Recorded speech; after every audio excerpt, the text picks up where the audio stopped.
Hello friends, વૈદ્ય Sushma Hirpara. Weight લોસની series થતી હતી એ દરમિયાન ઇન્ક્વાયરી આવી, બેન વજન વધારવા માટે શું કરવું? તો ચલો આજે આપણે એની પણ વાત કરીએ. વજન નથી વધતું એમાં ઘણા બધા કારણો હોય છે. એમાં પણ પાચન જો સરખું ના હોય તો પણ તમે 7 સોનાનું ખાઓ કે ખવડાવો તો પણ વજન નથી વધતું. એટલે એના માટે એક બહુ જ વ્યવસ્થિત તમારો આહાર પ્લાન હોવો જ જોઈએ. એને તમે ડાયટ પ્લાન એટલે વેટ રિડ્યુસ માટેનો નહીં, વજન વધારવા માટેનો. એમાં એ લોકોને હંમેશા તમારે થોડું ઘી અને ગળ પણ વધારે આપવું જોઈએ, જે બધી જ વસ્તુઓ તમારી માંસપેશીઓ અને ચરબીને વધારે છે. બરાબર છે.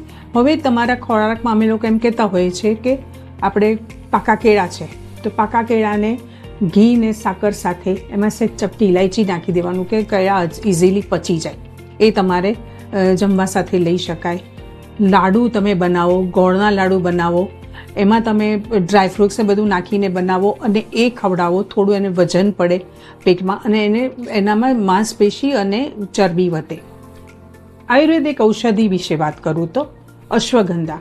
અશ્વગંધા બહુ જ વૈદો, બહુ જ લોકો બહુ જ બધી જુદી જુદી રીતે વાપરે છે.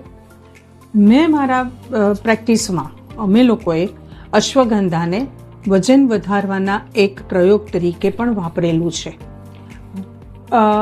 અશ્વગંધાનો શીરો પણ એક પોપ્યુલર વસ્તુ છે, પણ લોકોને ટેસ્ટમાં કદાચ નથી ગમતું હોય કે પ્રેક્ટિકલ નથી લાગતું. નહીંતર તો શું હોય, યુઝવલી ઘઉંના લોટનો શીરો બનાવો એમાં અશ્વગંધા નાખીને તમે આપી શકો. બાકી અશ્વગંધાનો ક્ષીરપાક બને છે. અશ્વગંધાના મૂળનો પાવડર લેવાનો. બરાબર. અશ્વગંધા તમારે લેવાનું 1.5 ચમચી, 1.5 કપ પાણી, 1.5 કપ દૂધ અને 1.5 ચમચી મિશ્રી ખાંડ સાકર લેવાની. અને એમાં ટેસ્ટ માટે તમે ઇલાયચી ઉમેરી શકો.